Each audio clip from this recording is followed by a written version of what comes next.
नमस्कार, समसामयिक विषयों पर आपके पसंदीदा कार्यक्रम विशेष में आपका स्वागत है। मैं हूं दीपक डोभाल। इसरो ने आने वाले करीब 1 साल के लिए कुछ बड़े कदमों पर काम करना शुरू कर दिया है। इस कड़ी में पहला बड़ा दिन 16 सितंबर होने जा रहा है, जब इसरो PSLV C42 की लॉन्चिंग करेगा। इस लॉन्च के साथ ही इसरो के उस मिशन की शुरुआत हो जाएगी जिसमें वो अगले करीब 7 महीनों में 19 मिशन लॉन्च करने जा रहा है। फिलहाल 16 सितंबर का ये लॉन्च पूरी तरह से वाणिज्यिक यानी कमर्शियल लॉन्च होगा। PSLV C42 अपने साथ ब्रिटेन के 2 सैटेलाइट्स अपने मुख्य पेलोड के रूप में ले जाएगा। आज विशेष में बात होगी इसरो के इस खास मिशन की। जानेंगे कमर्शियल लॉन्च मार्केट में भारत के लिए ये कितनी बड़ी उपलब्धि है और आगे इसरो के लिए क्या चुनौतियां होने जा रही हैं। तो शुरू करते हैं आज का विशेष।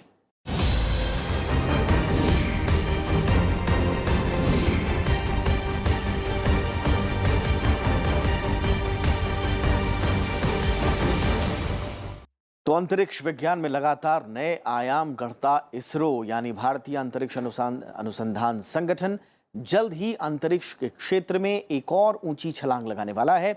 इसरो 16 सितंबर को अपने ध्रुवीय उपग्रह प्रक्षेपण यान PSLV C42 से 2 ब्रिटिश उपग्रहों को लॉन्च करने वाला है। इसरो की ये पूर्ण रूप से कमर्शियल उड़ान होगी और इसके साथ कोई भी भारतीय उपग्रह नहीं भेजा जाएगा। अंतरिक्ष विज्ञान में अनुसंधान और शोध के क्षेत्र में इसरो की ये बड़ी कामयाबी होगी। भारतीय अंतरिक्ष अनुसंधान संगठन इसरो अब पूरी तरह से व्यावसायिक लॉन्च के लिए तैयार है।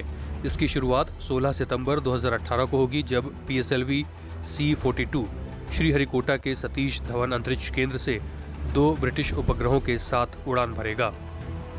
अपनी इस उड़ान में PSLV C42 2 ब्रिटिश उपग्रह नोवासार और S14 को धरती की कक्षा में स्थापित करेगा। 450 किलोग्राम वजन के इन उपग्रहों का निर्माण British company Surrey satellite technology limited यानी SSTL ने किया है। इसरो की वाणिज्यिक इकाई एंट्रिक्स लिमिटेड से इसके प्रक्षेपण का करार हुआ। नोवासार एक तकनीकी प्रदर्शन उपग्रह मिशन है। इसमें कम लागत वाला S band synthetic aperture radar भेजा जाएगा। इसे धरती से 580 किलोमीटर ऊपर सूर्य की समकालिक कक्षा यानी SSO में स्थापित किया जाएगा, जबकि S14 एक भू अवलोकन उपग्रह है जो 1 मीटर से भी छोटी वस्तु को अंतरिक्ष से देख सकता है। यह उपग्रह SSTL की अंतरिक्ष से भू अवलोकन क्षमता को भी बढ़ाएगा। ये उपलब्धि काफ़ी इसरो के लिए काफ़ी महत्वपूर्ण है और काफ़ी बड़ी है, क्योंकि दुनिया के सिर्फ कुछ ही देश हैं जो कि ये क्षमता रखते हैं सैटेलाइट आर्टिफिशियल सैटेलाइट को लॉन्च करने की, कृत्रिम उपग्रह को अंतरिक्ष में भेजने की जो क्षमता है वो कुछ ही देशों में है। इसमें भारत एक है, तो इसलिए ये भारत की एक बहुत बड़ी उपलब्धि है। हालांकि इससे पहले 23 अप्रैल 2007 को इसरो ने पहली बार व्यावसायिक उद्देश्य के लिए रॉकेट लॉन्च किया था। तब PSLV CA ने इटली के खगोलीय उपग्रह एजाइल को प्रक्षेपित किया था। इसके बाद 10 जुलाई 2015 को इसरो ने एक और उपलब्धि हासिल की, जब उसने PSLV C28 से 5 ब्रिटिश उपग्रहों को एक साथ प्रक्षेपित किया, जिसका कुल वजन 1439 किलोग्राम था। इसरो अब तक 28 देशों के 237 विदेशी उपग्रहों का प्रक्षेपण कर चुका है। इसके साथ ही इसरो लगातार अपनी क्षमता और तकनीक को बढ़ाने में लगा हुआ है, ताकि ज्यादा से ज्यादा वाणिज्यिक उपग्रहों को लॉन्च कर सके। इसके जरिए उसे बड़ी मात्रा में विदेशी मुद्रा की कमाई की भी उम्मीद है। इसरो को इन चीज़ों से दो तरह का फायदा होगा। एक तो कॉमर्शियल, जिसमें बोलते हैं व्यावसायिक, क्योंकि बहुत सारे देश आजकल क्या है कि उपग्रह की तरह तरह के उपयोग हैं, और सबसे बड़ा उपयोग उपग्रह का ये है कि वो सैटेलाइट कम्युनिकेशन, टेलीकम्युनिकेशन, इसके लिए इस्तेमाल होता है। दुनिया में बहुत सारे ऐसे देश हैं जो चाहते हैं कि उनका सैटेलाइट, उनका उपग्रह ऊपर हो जिसको वो टेलीकम्युनिकेशन के लिए इस्तेमाल कर सकें, लेकिन उनके पास इसको वहाँ पर लॉन्च करने में, उसको अंतरिक्ष में भेजने की क्षमता नहीं है। तो इस तरह के देशों का उपग्रह हम भेजकर इसको व्यावसायिक लाभ इनसे उठा सकते हैं। ये भी सक्सेस हो गया तो इसका मतलब होगा that PSLV 42 times continuously success हो गया। अभी तक वर्ल्ड में मे बी ये सेकेंड रॉकेट होगा इस तरह से कंटिन्यूअस सक्सेस देने वाला। Russian rocket is one thing which is इस तरह से एक स्टेबिलिटी है, उसका ऊपर हमको विश्वास है। इसी तरह इसके ऊपर विश्वास बढ़ रहा है। इस साल के आखिरी तक इसरो ने PSLV C-41 से 9 वहन उपग्रह IRNSS-1I का प्रक्षेपण 12 अप्रैल को किया था। हालांकि उसके बाद GSAT-11 का प्रक्षेपण प्रस्तावित था, लेकिन अब यह मिशन नवंबर में लॉन्च किया जाएगा। GSAT-11 उच्च क्षमता वाला संचार उपग्रह है। इसके अलावा इसरो की योजना अक्टूबर महीने में GSLV Mark 3 D2 से GSAT-29 उपग्रह लॉन्च करने की है। दरअसल अंतरिक्ष विज्ञान में अनुसंधान और शोध करते हुए राष्ट्रीय विकास के लिए अंतरिक्ष प्रौद्योगिकी का दोहन करना ही भारतीय अंतरिक्ष अनुसंधान संगठन यानी इसरो का लक्ष्य है। Bureau report, Rajya Sabha TV. वैसे इसरो ने अपनी स्थापना के बाद से ही देश को अंतरिक्ष के क्षेत्र में कई ऐसे मकाम दिए हैं जिससे भारत की शक्ति का लोहा पूरी दुनिया ने माना है। लेकिन ये कदम अब व्यावसायिक क्षेत्र में भी तेजी से बढ़ रहे हैं, यानी कमर्शियल क्षेत्र में। लेकिन अभी भी ऐसी कई चुनौतियां हैं जिनसे इसरो को पार पाना होगा। व्यावसायिक क्षेत्र में इसरो के सामने मौजूदा चुनौतियों पर देखिए हमारी ये खास रिपोर्ट।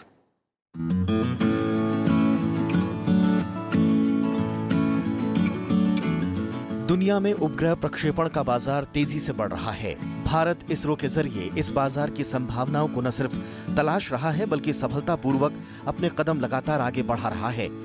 हालांकि भारत की हिस्सेदारी अंतर्राष्ट्रीय उपग्रह प्रक्षेपण बाजार में अपेक्षा से काफी कम है, लेकिन धीरे धीरे ही सही भारत सही दिशा में आगे बढ़ रहा है। व्यवसाय के लिए आप किसी भी देश जो अपना इच्छुक है अपना उपग्रह भेजने के लिए अंतरिक्ष में, उसको हम उनका उपग्रह हम भेज सकते हैं अपने रॉकेट के द्वारा, अपने जो इसरो ने बनाए हुए हैं, और उससे हम इसकी उनसे कुछ एक फीस ले सकते हैं, उनसे इसका एक पारिश्रमिक ले सकते हैं, इससे तो उससे हमें फायदा होगा। हालांकि व्यावसायिक उपग्रह प्रक्षेपण के मामले में भारत को अभी लंबी छलांग लगाने की दरकार है। उपग्रह प्रक्षेपण के वैश्विक बाजार की बात करें तो ये फिलहाल 33,500 करोड़ डॉलर के आसपास है, लेकिन भारत की हिस्सेदारी इसमें 1% से भी कम है। भारत का अंतरिक्ष के क्षेत्र में व्यावसायिक लेखा जोखा एंट्रिक्स कॉर्पोरेशन लिमिटेड के हाथों में है, जो भारत सरकार की एक पूर्ण स्वामित्व वाली कंपनी है। एंट्रिक्स का प्रशासनिक नियंत्रण अंतरिक्ष विभाग के पास है। एंट्रिक्स कॉर्पोरेशन लिमिटेड को सितंबर 1992 में अंतरिक्ष उत्पादों, तकनीकी परामर्श सेवाओं और इसरो की ओर से विकसित प्रौद्योगिकी की वाणिज्यिक संभावनाओं और प्रचार प्रसार के लिए सरकार के स्वामित्व वाली एक प्राइवेट लिमिटेड कंपनी के रूप में स्थापित किया गया था। इसका एक और प्रमुख उद्देश्य भारत में अंतरिक्ष से जुड़ी औद्योगिक क्षमताओं के विकास को आगे बढ़ाना भी है। इसमें कोई दो राय नहीं है कि एंट्रिक्स अपने काम को बखूबी अंजाम भी दे रही है, लेकिन वैश्विक बाजार में जारी प्रतिस्पर्धा के लिहाज से अभी एंट्रिक्स को और जोर लगाना होगा। इसका बहुत बड़ा बाजार है और जिसमें हम लोगों का प्रवेश तो अभी हुआ है। रूस और अमेरिका जैसे देश तो बहुत पहले से इसमें हैं। दूसरे देशों के उपग्रह भेजते रहते हैं और पैसा उससे कमाते हैं। हमारे इसरो का जो व्यावसायिक अंग है वो अंतरिक्ष है, एंट्रिक्स जिसको इंग्लिश में बोलते हैं, तो वो उसका व्यावसायिक अंग है। और उसके द्वारा हमने जब से व्यावसायिक उड़ानें शुरू की हैं, कृत्रिम उपग्रह को कक्षा में रखने की, हमको करीब $100 मिलियन अभी तक हमने इसमें कमाए हैं, इसरो ने कमाए हैं। तो ये एक बहुत बड़ा व्यावसायिक लाभ है, आर्थिक लाभ है। 28 देशों के करीब 237 उपग्रहों को प्रक्षेपित करने के बावजूद भारत के वैश्विक प्रक्षेपण बाजार में कम हिस्सेदारी की कई वजह हैं। एक बड़ी वजह नैनो और माइक्रो उपग्रहों का लोकप्रिय होना भी है। दरअसल छोटे उपग्रहों को अंतरिक्ष में भेजने का चलन बीते कुछ वर्षों में काफी बढ़ा है। भारत ने इस मौके को भुनाते हुए हाल ही में करीब 100 विदेशी उपग्रहों को एक साथ प्रक्षेपित करने का कारनामा भी कर दिखाया। भारत का PSLV इसरो का ही नहीं बल्कि दुनिया के लिए भी काफी भरोसेमंद लॉन्च व्हीकल बन चुका है। लेकिन छोटे उपग्रहों में व्यावसायिक सफलता नहीं छिपी है।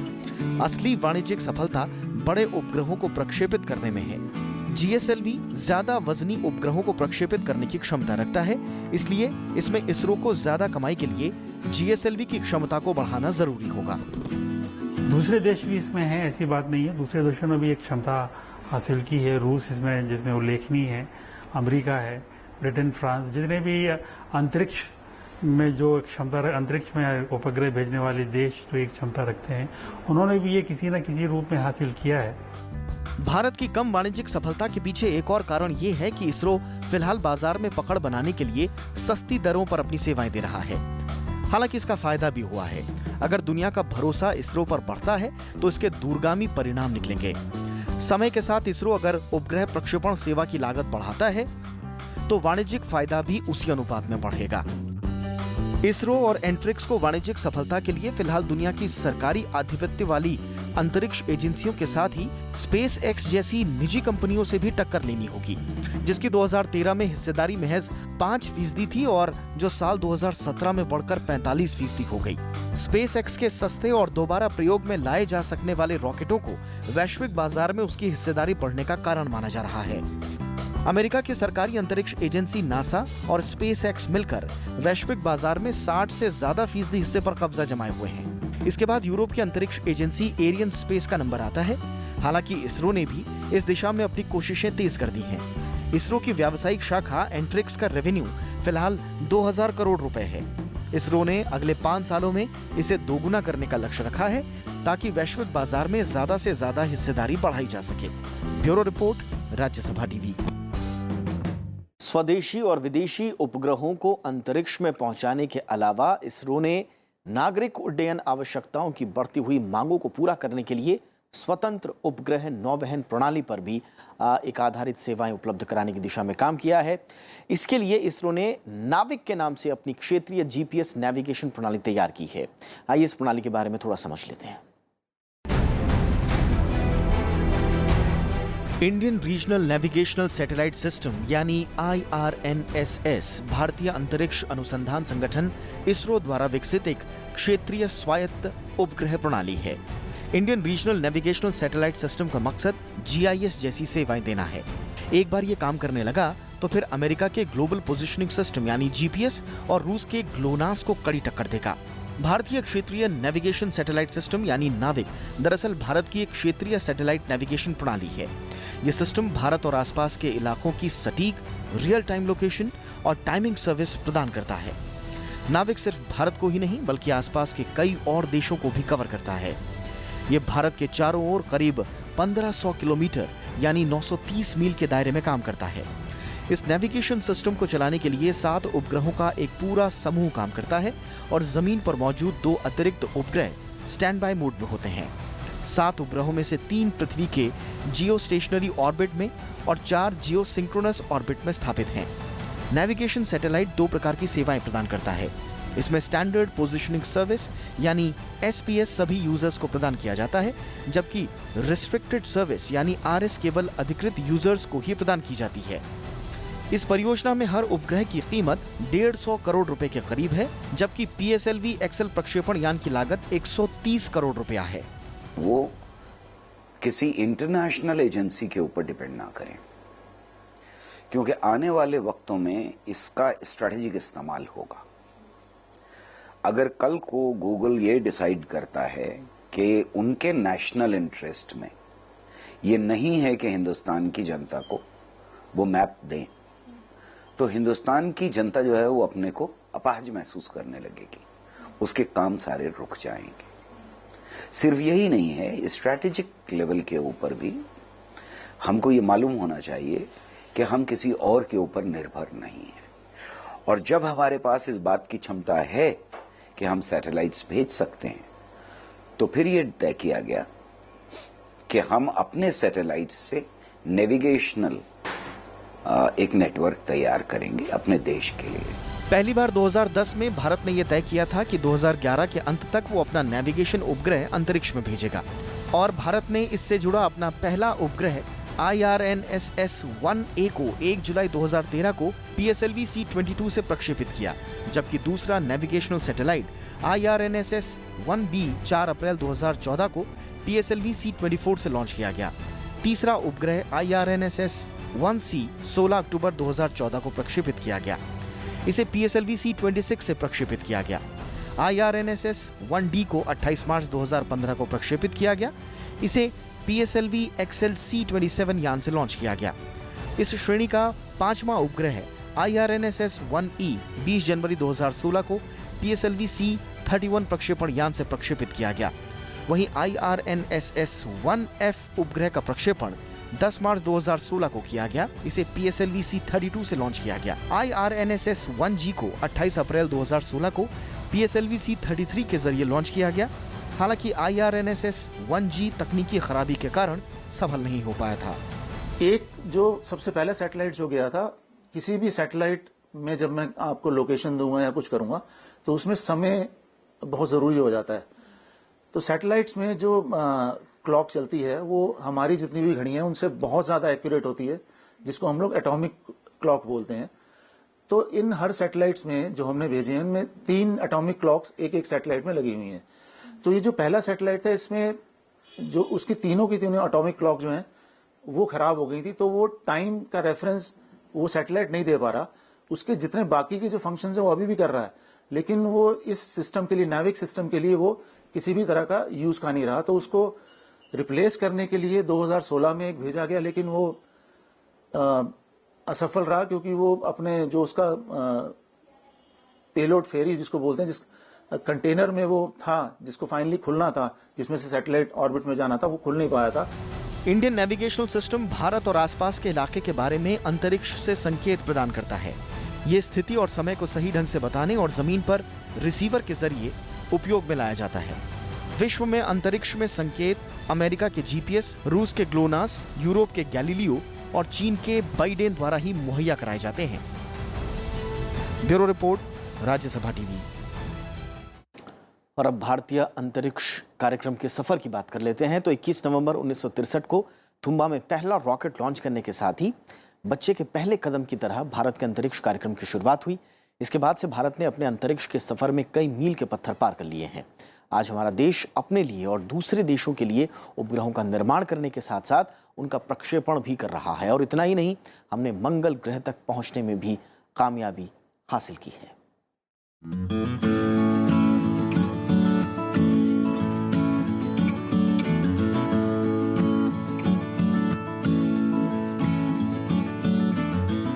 हमारे देश में अंतरिक्ष अनुसंधान गतिविधियों की शुरुआत 1960 के दौरान हुई।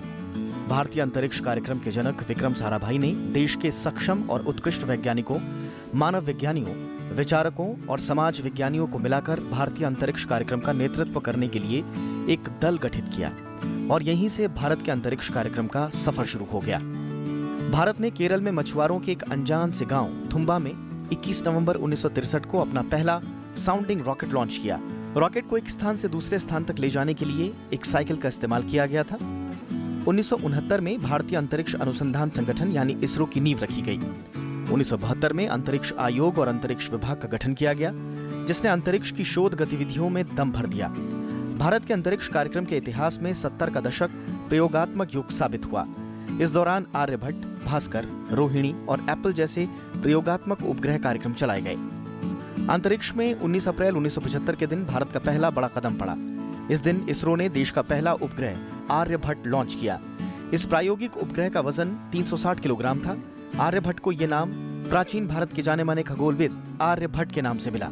10 अगस्त 1979 को उपग्रह प्रक्षेपण यान SLV-3 लॉन्चर का प्रयोगात्मक तौर पर परीक्षण किया गया। 18 जुलाई 1980 को इसरो ने भारत के पहले स्वदेशी प्रक्षेपण यान SLV-3 से रोहिणी RS-1 सैटेलाइट को लॉन्च किया।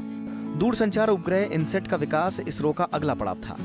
30 अगस्त 1983 को इनसेट 1B उपग्रह का सफल प्रक्षेपण किया गया।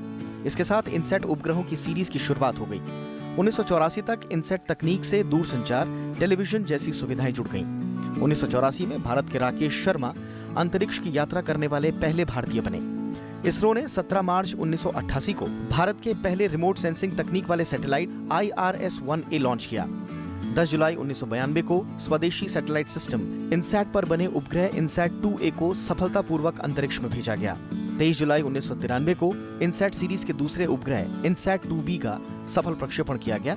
इसरो ने 29 सितंबर 1997 को पहली बार PSLV यान को लॉन्च किया, जिसमें IRS-1D सैटेलाइट भेजा गया। 12 सितंबर 2002 को अंतरिक्ष में जाने वाली देश की पहली महिला अंतरिक्ष यात्री कल्पना चावला के नाम पर कल्पना 1 सैटेलाइट को लॉन्च किया गया। 20 सितंबर 2004 को पूरी तरह से शिक्षा पर आधारित पहला सैटेलाइट एडुसैट G3 का प्रक्षेपण किया गया। 22 दिसंबर 2005 को डायरेक्ट टू होम यानी DTH केबल टीवी नेटवर्क के लिए इनसैट 4A उपग्रह को लॉन्च किया गया। 22 अक्टूबर 2008 को चंद्रयान 1 के सफल प्रक्षेपण के साथ ही इसरो के ऐतिहासिक चंद्र मिशन की शुरुआत हुई।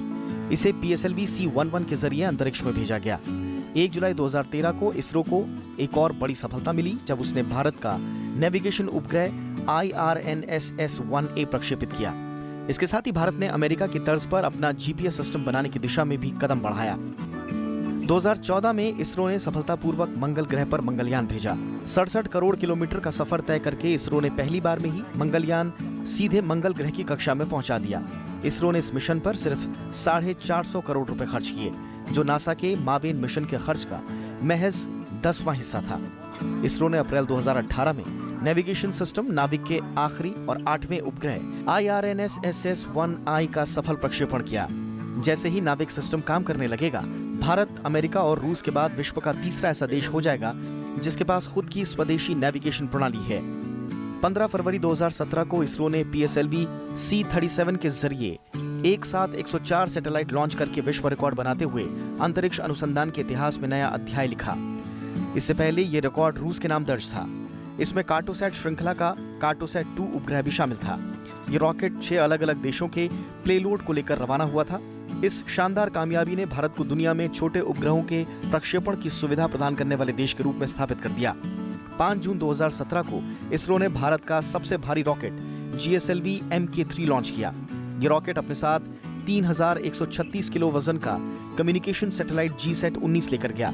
इससे पहले 2300 किलो से ज्यादा वजन वाले उपग्रहों के प्रक्षेपण के लिए विदेशी प्रक्षेपकों पर निर्भर रहना पड़ता था।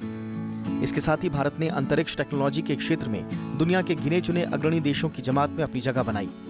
29 जून 2017 को इसरो ने भारतीय जमीन से अब तक का सबसे भारी उपग्रह GSAT-17 लॉन्च किया। इसका वजन 3477 किलो था। 12 जनवरी 2018 को इसरो ने 31 सैटेलाइट को सफलतापूर्वक एक साथ लॉन्च किया। इसमें भारत के 3 और 6 अन्य देशों के 28 सैटेलाइट शामिल थे। इसके साथ ही इसरो का सैटेलाइट भेजने का शतक पूरा हो गया। इसरो अब तक 28 देशों के 237 विदेशी उपग्रहों को अंतरिक्ष में भेज चुका है। Bureau report, Rajya Sabha TV.